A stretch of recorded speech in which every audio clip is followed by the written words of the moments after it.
कालच्या पालखीत झाला ना भाऊ खतरनाक माहोल. तर कालची पालखी कुठं होती आणि कसा माहोल झाला पाहण्यासाठी आपल्या ब्लॉगला पूर्ण पहा. तर चला पुढे सांगतो.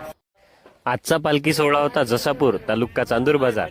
तर त्याकरिता निघालो आम्ही गाडीत बसून आणि पुढे आशे गावात पोहोचल्यानंतर आम्ही तिथे नाश्ता केला आणि थोडा चहा घेतला आणि नंतर पोहोचलो आम्ही लोकेशनला पोहोचल्याबरोबर तिथे आमची जेवणाची व्यवस्था केलेली होती.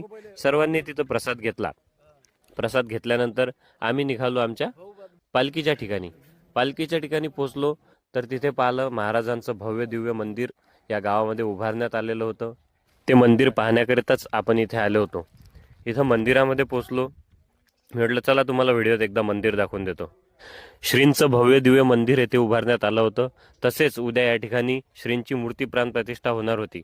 बाजूलाच विश्रांतीचा एक हॉल होता. त्या हॉलमध्ये सर्वांनी विश्रांती केली आणि बाहेर गजानन महाराज सेवा समिती जसापूर तर्फे श्रींच्या भव्य मिरवणुकीची तयारी सुरू होती. तर या मंडळांनी खूप सुंदर असं नियोजन इथे केलेलं होतं. आमची व्यवस्था पण एकदम सुंदर झाली होती. बाहेर रांगोळी काढून श्रींच्या नगर प्रदक्षिणेची तयारी चालू होती. नंतर काही क्षणातच श्रींची मूर्ती रथात आणण्यात आली आणि नंतर झाली पालखी सोहळ्याला सुरुवात. राजवैभव थाटात भव्य स्वरूपाच्या या पालखी सोहळ्याचा आरंभ झाला.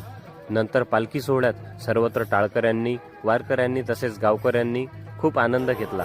एवढं प्रसन्न वातावरण इथं तयार झालं होतं की आम्ही विसरून गेलो होतो की आम्ही जसापूर नगरीमध्ये आहे की शेगाव नगरीमध्ये आहे. विजय महाराज हंतोळे यांची मधुर वाणी तसेच आमचे परममित्र सागर महाराज कडू यांच्या मृदंगाच्या तालावर सर्व टाळकऱ्यांनी ठेका धरला आणि शेवटी पालखीचा समारोप झाला श्रींच्या मंदिरामध्ये.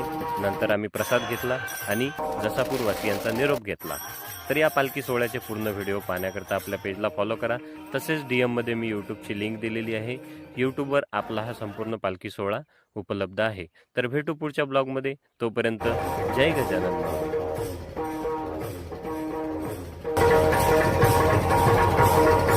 Thank you.